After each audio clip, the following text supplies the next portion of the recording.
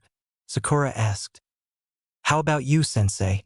Can you introduce yourself to give us an example of how it's done?" "Okay, my name? Well, I can't give you my real one, so call me Ruto-sensei. Likes and dislikes? I have plenty, but not worth mentioning. Dreams and goals? Not really your business. Strengths? Oh, you'll find out." The whole team sweat dropped. He only told us his name, a nickname at that. The blonde Jounin tilted his head. You could practically see the smirk that was behind the boy's mask. "Okay, I'm done with introductions. You first, Pinky." "Haruno Sakura. I like." She tilted her head up to the left towards the sky and giggled. "My dislikes? Assholes, jerks, losers." She sent a glare toward Konohamaru, who shrunk away. "My goals and dream? I guess it could be being a medic nin like my mom. Strengths? Book smart." Naruto was a bit confused with this girl. Was she a fangirl? It's hard to tell what she was giggling at since she didn't really look at anyone in particular. Regardless, it was about somebody. Anyone could notice she hated Konohamaru to an extent. Medic nin? Another Ray. Book smart? Couldn't she say she was good with strategy? Meanwhile, Sakura was also analyzing Naruto. In a different way. OMG. He reminds me of the kid in strategy class 4 years back. Apparently, back in that first strategy class, Naruto had struck a pretty deep impression on Sakura. Every single class, the blonde would be able to give a strategy that would rival the teacher's. Her strategies would be shadowed by the ingenuity in the strategies of the blonde. He was really nice to her during group work, since they sat next to each other. She could practically say he was her friend.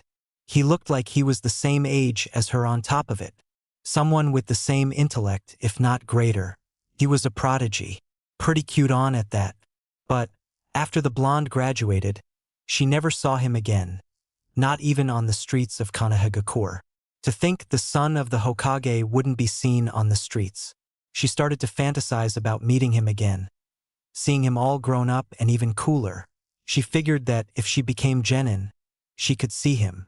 Maybe was he Chunin already? Sakura's thoughts were cut short when the Jounin spoke again. Alright, you next, Blackie. TCH, name is Uchiha Sasuke. Likes not many, dislikes too many to list. Goals and dreams? To be the real prodigy of Uchiha and regain the honor of our family. Strengths? Heh, what a joke. Naruto was unfazed. If not, a bit pissed. Was this kid arrogant or what? Real prodigy? Rigan honor? Was he talking about Itachi's defection? Hate to break it to ya, kid, but Itachi was the one and only prodigy. Graduating academy before people like you. He was one of the few Uchiha who put aside their arrogance to become stronger. Mixed with superior intelligence and the rare humbleness, Itachi was a real prodigy. Not to mention Naruto was same age as Sasuke, so no competition there on who was a real prodigy. Even with the defection, Naruto harbored respect for Itachi and knew that no other Uchiha could attempt the same success as he did. Sasuke was just no match. Naruto sighed and turned to Konohamaru. You, the one with the stupid grin, you're next. Hey, not stupid. I'm Sarutobi Konohamaru. I love pranks. I hate Sasuke and all the other pretentious jerks out there. Goals and dreams. To be the Hokage, a better one than my grandfather. Strengths? Everything. Says the dead last. Shut up, Sasuke. Naruto's sweat dropped again. It was just like him and Rino. Hokage? Really? Was his dream so cliché that everyone wanted to be Hokage now? Ha, not before him. Yeah, not happening anytime soon. Hokage is such hard dream that people die before they even make it to Jounin. You gotta become one of the elite Jounin first before Hokage, and even then you have to be suggested to council by another Jounin. Just saying you want to be Hokage ain't gonna get you there. Naruto scoffed, but Konohamaru shot up. Is that how a sensei is supposed to respond to his student? Shooting down his dreams. I'm not shooting you down. I'm telling you to train harder. Get stronger to be able to achieve such dreams. At the level you are now, it's not happening. Besides, if you want to become Hokage, you'll have to get through me first. Huh? Wada mean? You can take this both ways, both are correct by the way. First way is, tomorrow there is a second test to the Genin test. And I'm the one that decides if you pass or fail to be a ninja. The second way is, I'm gonna be Hokage too. I'm practically your rival. Not much of a rival though, considering I'm already Jounin and you're barely a Genin. So in order to be Hokage, you gotta beat me in both. Ah, that's dash. Yo! Konohamaru was interrupted by a new voice. Naruto looked up and saw Kakashi perched on the railing. Hey Kakashi-sensei. By the way, you can't mention my name around these guys, it's confidential. The Genin were a bit shocked. Their sensei's sensei was the great copy ninja? Amazing. I see. This is your team, then? Ruto, I'm Ruto now. Well, introduce me to your team then, Ruto. Well, here's Bookworm, Emo, and Loser. Sakura let out a eep, and Sasuke and Konohamaru frowned. Konohamaru started yelling. No, I'm not a loser. I'm gonna be Hokage. I'll make you eat your words. I see why you think that way, Ruto. He reminds me a bit like Rino. Shut up, dead last. The two Jounin looked at Sasuke at his sudden outburst. He reminds me of you in your genin days. Ruto. Don't even talk, at least I wasn't emo. Cold as always, Ruto. Well, I gotta go. Reno's house at 8. I'll be there. With that, the silver-haired Jounin shunshined away. The two boys were ticked off at their sensei's conversation. Sakura walked up and whacked the two boys on the head. Naruto sweat dropped. Okay team, the real test is tomorrow. Be there at 7 and I advise you not to eat breakfast. I don't want you all to start throwing up. Don't be late. Disperse. The three genin got up. Sasuke jumped off the roof onto the others. Sakura walked over to the door to go downstairs. Konohamaru just tripped over his scarf, then proceeded to jump off the roof, only to lose flight and fall ungracefully to the ground below with a loud crash. Naruto peered over the railing to see a hole in the ground. He shunshined away, hoping the civilians wouldn't get angry with the clumsy genin.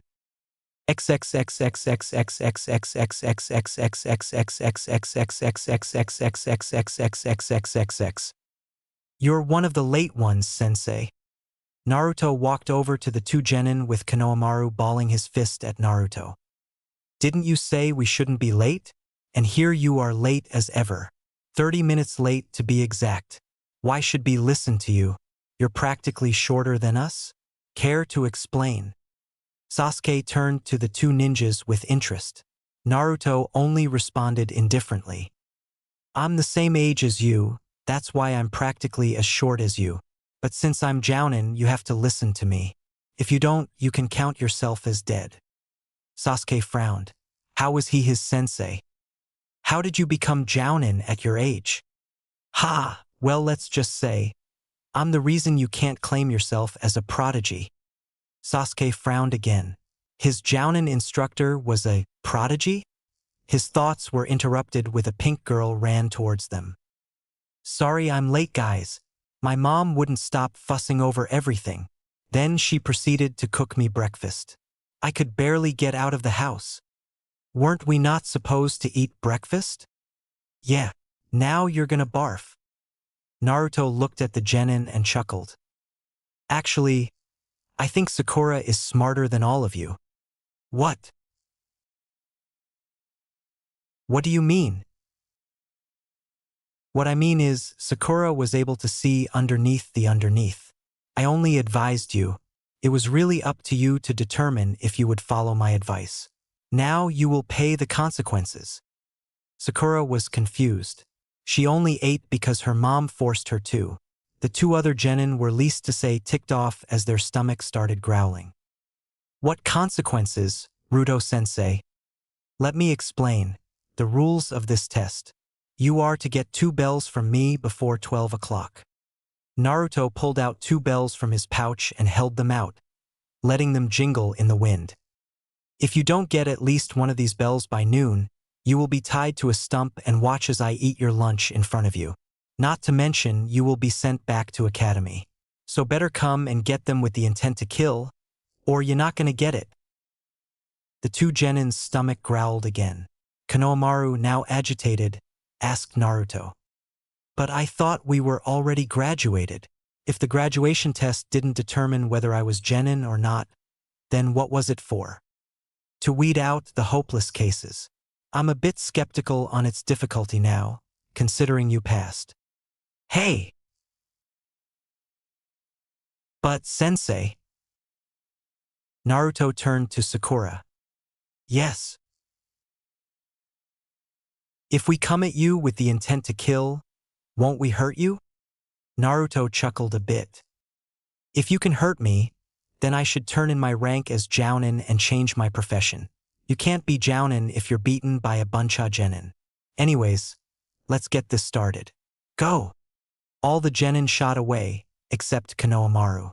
Not this shit again.